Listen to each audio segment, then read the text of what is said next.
markuu warsa ku soo dhawow waraysigan warbaahinta toga herar su'aasha ugu horeysan ku weydiinaya waxay tahay adiga iyo dhalinyaro aad ku jirtaan waxa muddo ururinaysan fan ay doonaysaan in wax ugu qabataan stadiumka Hargeysa ama garoonka sida loo yaqaano garoonka kubadda cagta ee magaalada Hargeysa ku yaala weyn taasoo aad doonaysaan inaad roog ugu dhigtaan bal barnaamijkii muddo dhexe in imika muddo maan ka maqal waxba awadeen wax kale way jiraan bal barnaamijka halkii uu ku dambeeyay iyo sida aad u maamusheen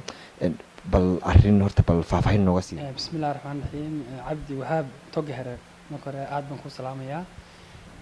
fursadan qaaligaana wad ku maasantahay siiso su'aashaada weydiisay fiicanna waxaan isku dayaa insha Allah si fiican kaaga jawaabo waa su'aal fiican oo walahi runtii dad badan baan weydiiyay arrintii 2010 bilowna ahayd garoonka Hargeysa stadium aan dhigno roog xagee ka dhacday oo inta badan waxaan maqlaa hadallo badan oo soo noqonayo aan dal ogaan xaqiiqda dhabta iyo garoonkaasi xaq ku dambeeyay haddana in yar kaaga taabto kale waxaanu fikradan ugu timi 2010 ahayd in garoonka dalkii horta xagga sportiga wuxuu qabano marka bariga waxaan inoo kala halka Norway magaalada Oslo ayaan ka bilaabaynaa oo bal aynu lacag ururinayna oo kale garoonkan ku caawino ujeedada weyn waxay oo kale inaanu dalkii wax hootana xagga sportiga tayadiisa kor ugu qaadno way bariga xilliga samarkii baan tagnay waxaan aragnay kale in baahidu aad u balaaran tahay marka halkan Oslo afar baan ahayn lacag baan isku ururinay dadkan u soo bandhignay dadka oo dhan runtii horta aad baa arrinta ay fikradan loo qaatay raadin koona wax ka qabano haddii aan ku soo koobo markii noogu horeysay wadankii aanu tagnay waxay ahayd 2012 oo anigiyo Xasan waraabacada arrinta xagga gudaha dalkii ka galnay halka markaan xoogaa lacag ururinay waxaanu sameynay totalka lacagta inta ku baxaysa oo fikradda waxaanu soo bandhignay dadka private ganacsatada iyo wasaaradda iyo dawladda markay nala eegeen planka runtii aad bay arrinta u taageereen wax aad u fiican marka fursado fiican oo aanu helnay ayaan ka faa'iideysano midna kale sida arrintan loo fangareyn la talaabadii ugu horeysay aanu qaadnay waxa ahayd oo kale lacag gaadhaysa ilaa $20,000 aanu magaalada Oslo sportiga koobkan qabano iyo waxyaabaha kaga soo saarnay waliba siiba 18 koobkan qabano marka maartay dadkaaga waxaad ula tagto waxa inta badan timaadeen wax lagu daro marka arkeen oo kale dadkii ganacsatada wadankii oo gaar ahaan badaan oran karo inay habshiil ahayd xilliga cid kaliya arrinta fikradan la qaato waxay yiraahdeen oo kale maxaad haysaa been ugu raahdeen waxaan ku leeyahay waxaan haynaa $20,000 wuxuu inta loo kale aan xasuustaa Cabdirashiid habshiil baa noo balan qaaday wuxuu yiri intaad idinku haysaan iyo intii kale aad soo heshaan in laag baan ugu bixinaya marka maadaama $20,000 aan haynay waxaan u tagnay dawladda waxaan la kulanay wasiirka madaxtooyada Xirsi isagoo wuxuu ka dalbanay in $20,000 isna siiyo intaan hayno kala $20,000 uu noo ogolaaday wuxuu yiri kale waan adu nidaamka soo mataa nidaamkuna ahaan wasaaradda ciyaaraha u tagno marka halkaas oo manayagu soo codsadaan intaan waxaan doonayaa kale in samarka kaga gaarsiino marka plankeyga waxa kale anagoo 20,000 haynaa $20,000 kale dawladdu bixisa 40 marka tahay in daabshiinada tiri balan qaaday kala bar bay bixinaysaa marka $80,000 lacag isku noqonayso marka runtii aad iyo aad baan halka ugu faraxnay waxaan sameynay akoon baan furnay akoonka daabshiil baan ka furnay shuruud kale oo nagu xidhay wuxuu nagu yiri maalinta lacagta ku soo shubtaan akoonka $20,000 iyo lacagta dawladda iyo $20,000 markaas aan tayada ku shubaya marka runtii waxa oo kale fikir wanaagsan waxaan ka fikiray shaqadu way fududaanaysaa isagu wuxuu yiri intaad keentaan kala barkeedan bixinaya intaad keentaan in laag baan ku daraya marka laakiin wuxuu yiri marka shuruudo kale ku xidhay waxaan lacagtaasi waa inay ku jirto akoonka marka waxaan noo noqotay bada challenge fiican oo inaanu lacagteedii marka hore akoon ku soo shubno lacagtii dawladda marka raadinay oo nidaamkiina lagu yiri wana tagtaan wasaaradda ciyaaraha markii hore waxaan tagnay wasaaradda ciyaaraha waxaan la kulanay wasiirka waxaan la kulanay agaasimaha iyo la taliyaashiisii marka halka calaqalada ugu weyn halkaas ka timi oo midna kale runtii wax aad niyad looga jabana laga niyad jaba ay runtii tahay waayo adigoo waqtigaaga fasaxa aad qaadanaysid u qaatayna dalkaaga wuxuu qabatid oo waliba garoonka iyadoo wax alaale wax aniga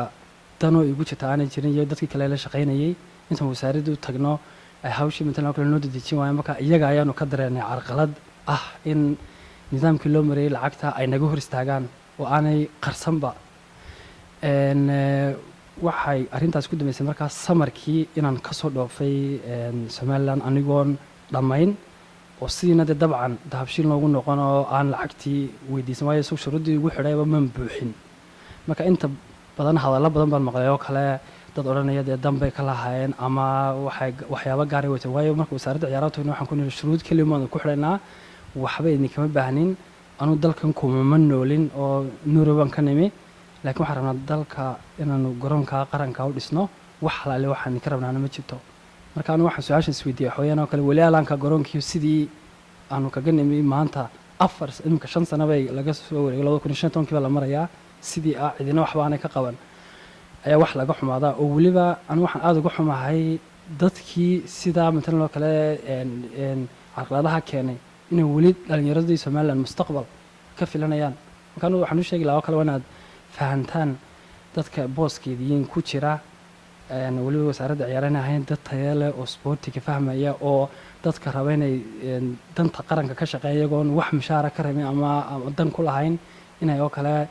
xoogga saaraan oo positionka ugu jiraan waxaad sheegtay in carqalad laydinka carqaladeeyey lacagtii wasaaradda ama procedurkii aad soo mari lahaydeen ee ku xidhnaa wasaaradda ciyaaraha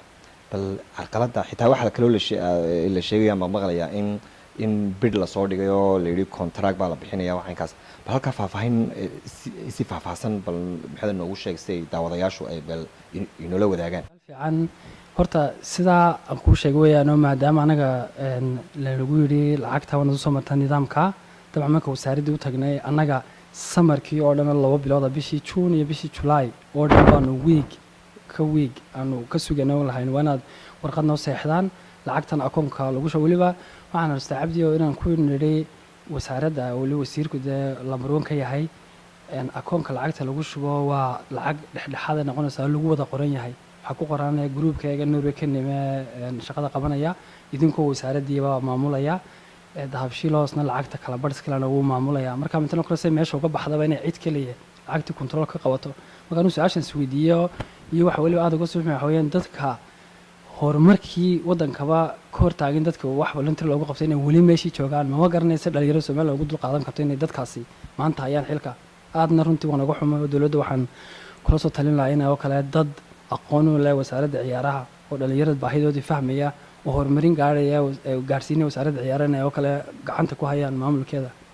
dhowr jeer ku celcelisay weli dadkii arrintan sameeyey ee aan khibradda u lahayn ciyaaraha ayaa weli hogaaminaya dhalinyaradii bal dadka fartan lagu fiqi yaad ugala jeedaa dadka marka wasaaradda tagnay dad badan baan la kulanay oo kala duwan wasiirka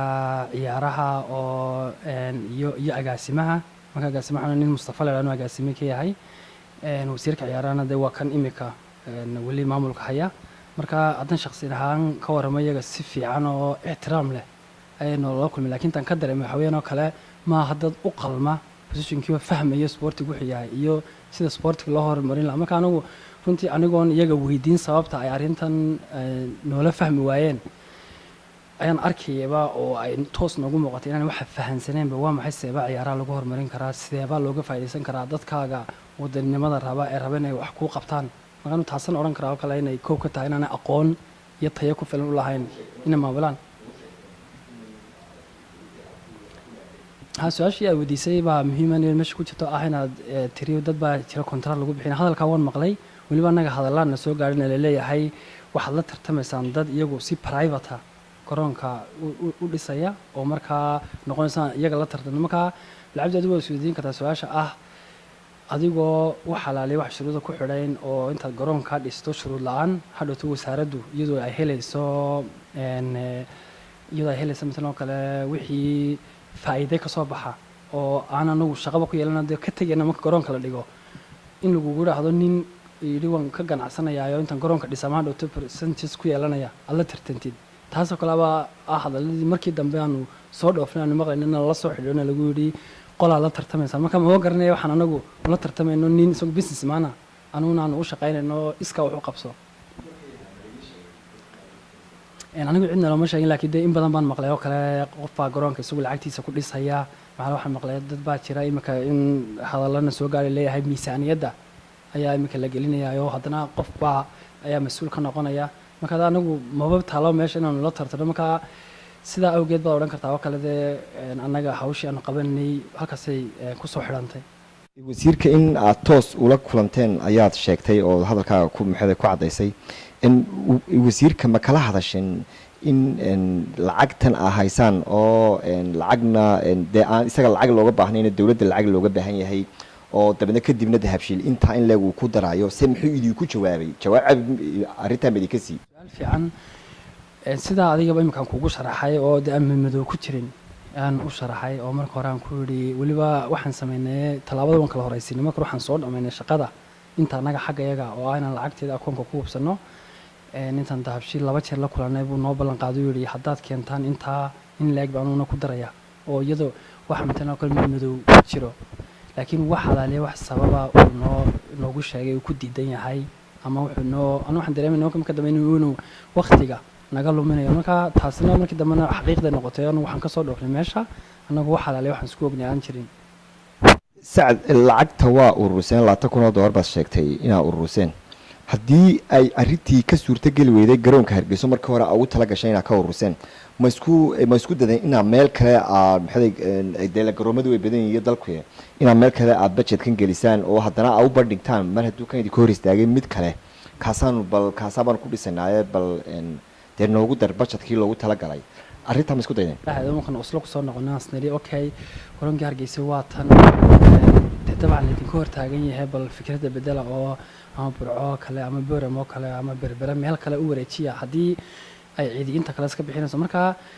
mar walba waxaa nagu noqotay adaygo kale lacagtii dowladda laga rabay inaan iyaga wasaaradda ciyaaraha noqoto meesha loo maraya marka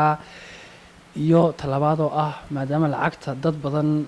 oo laga soo ururiyay lagu qoray magaca garoonka Hargeysa lagu dhisaya in oo kale laga baxayo ballankaas oo noqonaysa meeshii lacagta loogu talagalay inaan noqonayn marka runtii dood baa dhexdeeda ka dhacday leeyahay ma bedela fikradda balburcamo oo tagna ama boorame ma isku daynaan la xiriirno waliba xiriir baanu sameynay mar waxaan soo xiriiray dowladda hoose berbera nagu tiri haddaad $20,000 haysaan inta kale anaga ku darsanayna garoonka cusub aanu dhisanay naga caawinaysaan marka fikradda la isku qaatay dadkii baa xaggan u batay la yiri lacagtan marka wax loogu talagalay Hargeysa marka waanaanu halkaas xoog saarnaa bal isku daynaa in aynu ku guuleysano Hargeysa arrinta aan laga niyad jabin muddadii oo 5 sanadood ay ka soo wareegtay waxaad sheegtay oo xustay in aan weli garoonkii la dhisin oo sidii uu bannaan yahay waxa ka dhisayna waxaad waxa ugu muhiimsan oo ah inaan ciyaartooygu dhaawacmin marka rooga loo dhigo inay dee raaxad dareemaan marka ay ciyaarayaan taasoo u ahayd dhiirigelin mar labaad ma isku daday inaa wasiirkii la xidhaa tiraahdo wasiir lacagtii weli waanu haynaaye maxaa hor taagan arrintii garoomo private marka wax aad lagu farxo waxa arkaysa garoomadiyo imika muddo sanadba ka yar ay 20 sano la sheegay ay marayaan marka taas waa horumar dhinaca ka matalan kale xagga private ka laakiin garoonkii Hargeysa Stadium hadan dib ugu yara noqonada 2012 waxa ahayd runtii xilli garoonka la dayactiray haday tahay xagga tribuunka haday tahay xagga meelaha lagu maydho musqulaha dayrka oo garoonku aad buu qurux badnaayo dayactir ballaaran lagu sameeyay marka runtii xilligaas ayay ku beegneed oo kale in laga faa'iideysto oo la dhameystiro marka maanta waxaan anagu warar ku soo maqlay oo kale inaanu sidii dayactirkii inay dib u dhac ku dhacay oo maamulkiisa iyo waliba ammaankiisa aanu sugnayn marka anu runtii saacad ahaan waxaan go'aansaday in aan anagu hawsha ku saabsan garoonka Hargeysa faraha ka qaado oo marka dabcan lacagtii mas'uul waanu ka nayo waanu haynaayo kale dabcan wuxuu lagu bixinayaa wax horumarinta sportiga Soomaaliland ku saabsan laakiin anagu ma jirto wasaarad dambe aan la shaqeynayo ku saabsan in aanu garoonka hawshiisa sii wadno marka imika ay qaadayso mas'uuliyadeeda oo wan eegi doonaa in iyadana ku guuleystaan ama hawsha dhameystiraan sacado waxa jiray xasan waraabacde oo aad xustay in uu arrinteedii kula jiray in imika wasaaradda ama ciyaaraha uu meel ka hayo oo uu mas'uul yahay arrintii xasan waraabacde dib ma uga wada hadasheen wasaaraddii ma u gudbiyey wax natiijo ma sheegay xasan waraabacde ma wada xidhiidheen sa arrintii ma ka hadlay xasan waraabacde horta waa saaxiibkayga koowaad oo waa nin isagu sportiga Soomaaliland wax badan u soo qabtay iminkana waaba qofka ugu horeeyay garoonkan rooga hargeysa ka sameeya ama waddankiiba markaa isagu horta dee sharaftiisa iyo xitaa mudnaanteeda uu leeyahay isaga markii ugu dambeysa waxaan ogaanay in dee gudida olombikada lagu daray oo markaa dee hawshaa halkay marinayaan warumahay laakiin xasan iminka waxaan doonaya oo kale insha allah waxay u badan tahay inaan iminka samarka waddankii tago markaa isaga inaan oo kale markaan halkaa ku kulanno aanu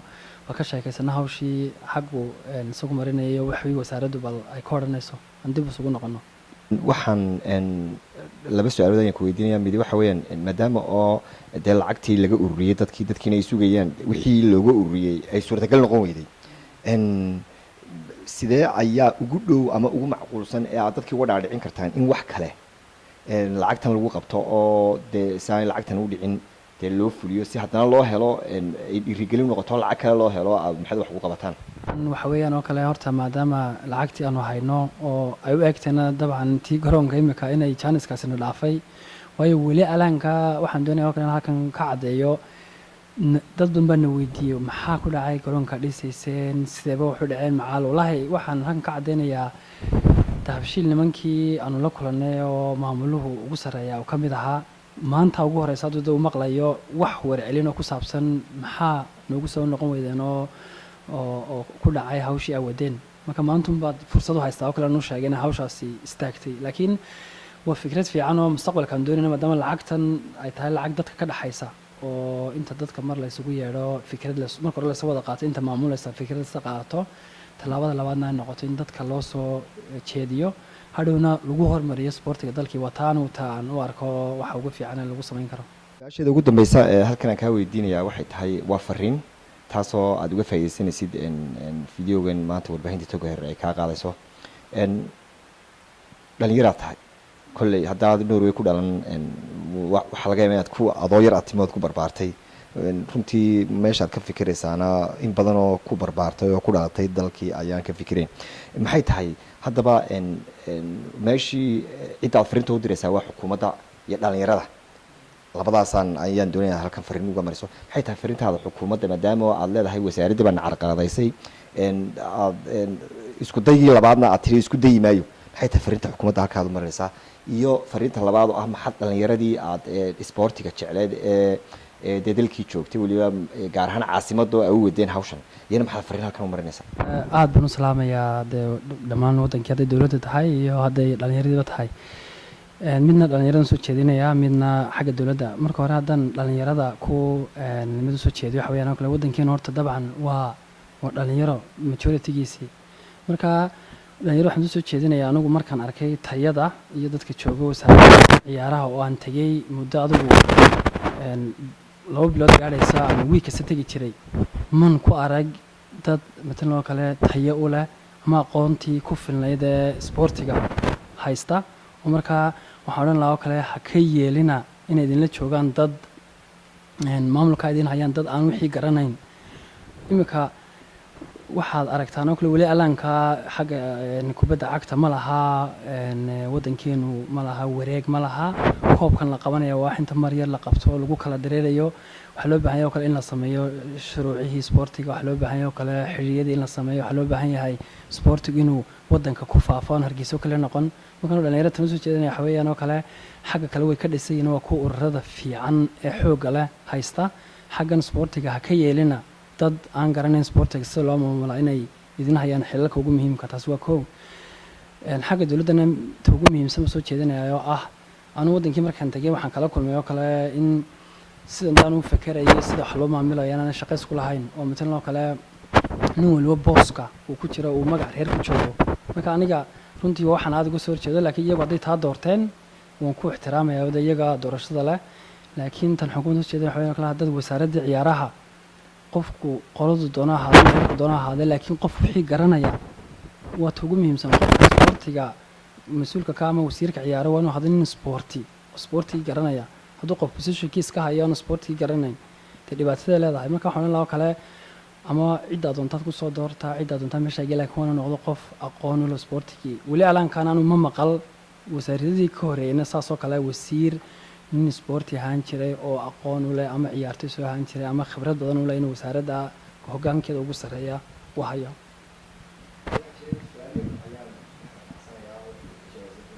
mahadsan tahay dee waraysigan aad ku cabiraysay fikirkaagii iyo hawlihii lagaa sugayey waxaanan ku rajaynayaa guul insha allah. cabdi adigana iyo togareer aad iyo aad baan idiin salaamay, aad baad mahadsantahay inaad siisay fursaddan qaaliga.